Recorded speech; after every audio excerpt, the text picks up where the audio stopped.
Joining me now is Jim Markey. He's consultant to the DOJ Sexual Assault Initiative Kit Project.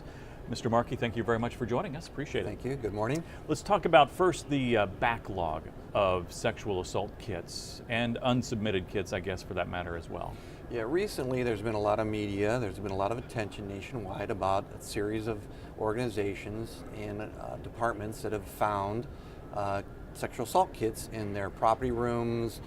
Sometimes they're stored in off-site locations, and that's kind of become an issue with law enforcement. Like, what do we do with it? What have we been doing with these sexual assault kits? And then, more importantly, what do we need to do with those kits to move forward? And so, what is the answer to that? Well, it's not as simple as it might sound. I wish there was a one fix for the entire issue, but obviously we have to look at a multidisciplinary response to this.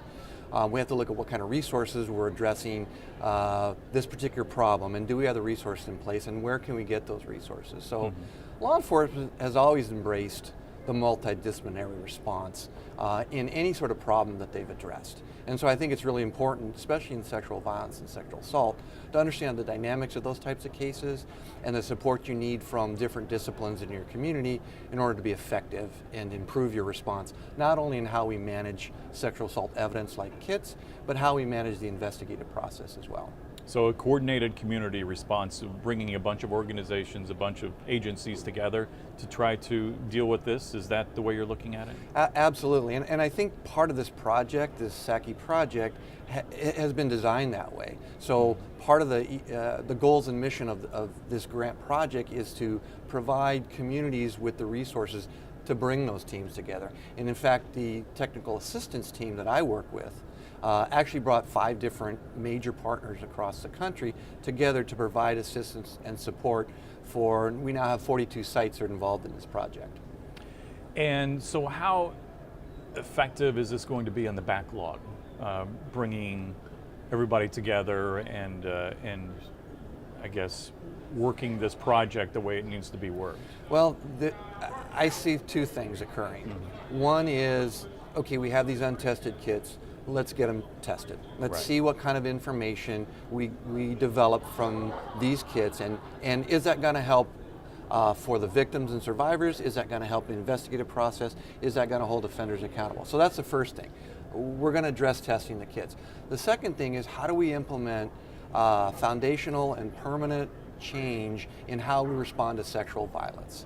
And is the untested kit part of the symptom of us not responding in a manner that's most effective for victims of sexual violence in our community? So it's kind of a two-phase thing. Let's take care of the untested kits, but let's look at how we're responding and improve that response.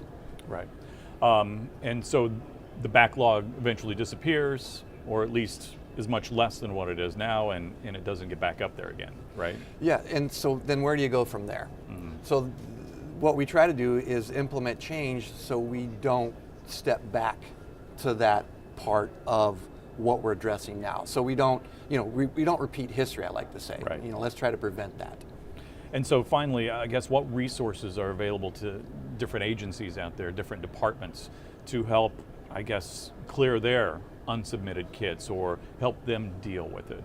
Well, I think it's really important that some of these projects, some of these organizations that are working on this project now have kind of taken a look at what were some of the factors that affected why these kits may not have been tested or may not have been submitted. And so once you identify those issues, how do we address that? So what resources do we need, one, to address sexual violence and the evidence that's collected in those kits? And two, how do we address what we have right now with these unsubmitted kits? So there's grant funding through Department of Justice. The District Attorney of New York provided grant funding, but we've also seen state and local legislators appropriate funds to the law enforcement agencies to address this very important issue. And I think that kind of, there isn't one source, there's several sources out there. In fact, the DOJ grant project has actually been provided funding for untested kits for the last 3 years. And in fact, there's a new funding project for next year, for 2018, that agencies can apply for. So a lot of it just comes down to money. Well, essentially. now money doesn't solve everything, Right, but that's certainly a critical aspect. I think training, knowledge, and I think resources in the way of manpower, having enough people to address this issue in order to prevent this from happening in the future. All right, Jim Markey, thank you very much for joining us. Thank you.